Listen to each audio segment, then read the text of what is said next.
I made a fake one. What are the chances that Power Rangers could be going back to its roots and its origin here in America? And I'm talking about Mighty Morphin Power Rangers. Slowly Hasbro just keeps giving us more and more Mighty Morphin within the toys and even the show. We're gonna talk about this and see if this is just things they're throwing in there, or are they trying to fully go that direction? Okay, we're gonna break it down, but before we do, make sure you hit that like, hit that subscribe button, hit that notification bell. You can also send us a tip right here on YouTube. Use that super thanks button, or send us a coffee, buy us a coffee on buymeacoffee.com/thefanclub. Goes a long way, we appreciate it, and it helps us on this daily video grind. So let's get into this video, guys.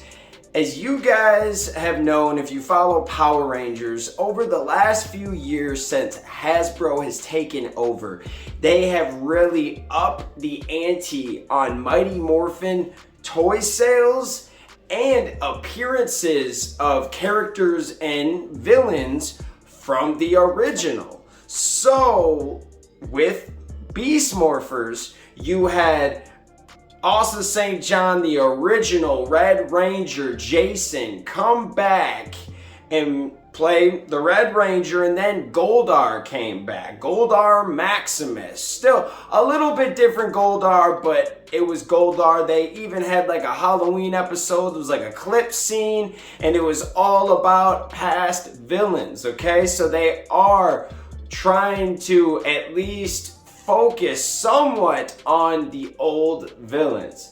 And then if you guys have been paying attention, we know we're gonna get Lord Zed in Dino Fury. So this is like 2 years in a row that they're putting Mighty Morphin characters onto the new show. And then if you guys follow the Lightning Collection at all, it's a lot of Mighty Morphin. Now, I have to tip my hat to them because they have given us SPD. We've got some Lost Galaxy, some In Space, some Zeo. There's a lot of good Rangers, and we're even getting a Turbo Ranger soon, the Phantom Ranger. We have some awesome Rangers other than Mighty Morphin, but if you go look at it, there's literally every Mighty Morphin out, and then some little special metallic versions. There's a Pink Ranger Morpher, there's a Pink Ranger helmet, there's a Red Ranger and a White Ranger helmet. Mighty Morphin is through the roof. The Reebok shoes, those are Mighty Morphin, obviously. I mean, if I was Reebok, I wouldn't have any other kicks. You know, as a fan, I would love to see some SPD kicks, some Mystic Force kicks, some Dino Thunder kicks, maybe some Dino Fury kicks would be dope. Maybe some Beast Morpher kicks, that would be cool with like the Beast Bots on the end of the shoe. But that wouldn't sell compared to what Mighty Morphin would. So that's the safest and coolest thing that you could do to actually give some nostalgia to the fans and tip your hat to the franchise, but also not lose all your money. That Mighty Morphin is a cash cow. We have to realize that. It tugs on the nostalgic heartstrings inside you, man, and it grabs you, and those images, that feelings of being a little kid, having the helmet on or the saber, playing with the toys or the Megazords, it all comes back, it smacks you in the face, and you're like, oh man, I gotta watch this. And Hasbro knows it. They know this is real because a lot of the people that work for them were Mighty Morphin fans. That's what's cool about it, is they grew up with the brand. They're like me. I just turned 30, meaning that when Power Rangers debuted, I was 2 years old. I literally grew with the brand. I was old enough to remember. Like, I remember when the damn toys came out, bro. It was crazy. I have very little memory, but I remember going to the Kmart and it just being crazy. And I wanted a Red Ranger, but the only boy Rangers they had left was the Black Ranger, which was awesome, by the way. And tell you the truth, the Black and Blue Ranger were like my favorite over the Red Ranger because the Red Ranger was always sold out. So I always had the Black, I had the Blue, and I had a Pink Ranger. And that was my squad early. You know what I'm saying? The Red Ranger couldn't be found in my town because as soon as they got him, like someone was coming to buy him because the Red Ranger was like the hottest thing on the market. He was like He-Man, he was like Snake Eyes. He was the top toy that you wanted to get. Now, with that being said, they can't just remake Mighty Morphin and hope it's a hit. They've already tried that in 2017 with the movie. It was not bad. It was not a bad movie. It wasn't a great movie. It was right in the middle. And what they did a decent job, but it wasn't a great job and it wasn't a bad job. Because a lot of people say it was a bomb. Well, you look at the numbers, it's not a bomb. It just, you barely broke even. But that's not a bomb. That's not a bomb. A bomb is losing all your damn money and getting made fun of. A Geely, or there's movies every few months that had a huge budget, big cast, and they do nothing. Happens all the time. Power Rangers, they just underperformed, but they didn't fully get blown. Like if there was a sports contest, they lost by 10. They lost by 12. They didn't, you know, like in basketball or something, or even in football, lose by 10. You didn't get blown out. You were right there. You could have done more to win the game, but it was a respectable loss because they made $100 and so million off of it, but they had $100 million budget. I think they might have been plus, like, they said 150 million worldwide, 100 million budget, and then you made toys. But with all the promo they did put on it last second, they probably lost a little bit of money, tell you the truth, but barely anything. We're talking just a couple million or made a couple million.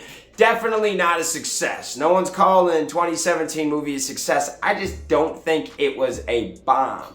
So we know that could be successful, but you have to do it right. You have to listen to the fans. You have to listen to the writers, cast members, the people that have been involved in this. I think you really do, you do a service to everybody. You make something that's new, but then you throw in the time travel factor so we can get some Mighty Morphin in the 90s. We can do something because that would be dope, man. And maybe it's not time travel. Maybe it's a Ranger verse, like a multiverse like Spider-Man or, you know, all the other shows that are doing multiverses now. You can see the Power Rangers doing it, and they've already started it with the show. So what do you guys think? I think that there's a really good chance that Mighty Morphin is just going to get more and more stuff. I mean, they just keep throwing it at us, and the fans love it. As long as you do it right, and you listen to the fans, you listen to the writers, you listen to the people that know what they're talking about. And I'm not saying not every fan, I get it. Not all of us know what we're talking about. We could be wrong about something, or half the fans want this, half the fans want this. I don't think you need to please every single person, but there needs to be a consensus that you actually tried. You tried everything and you made a really good story, and that's all, because we'll love it. We'll love it. The 2017 movie was not bad. We just thought we should get a little bit more out of it and that's what the regular fans, what regular movie watchers were watching. See, a lot of us actually see the same thing. Some people love that movie, and I get it. There's some good points to it. Some people hate that movie. I didn't really understand the hate for it. It was a decent movie. It didn't fully capture the audience that they wanted to. They wanted to get the Ranger fans and hit a bigger targeted audience. But they probably only got a fourth of that target audience that they really wanted to hit. And that's what I think that Hasbro could come on in here and do it right.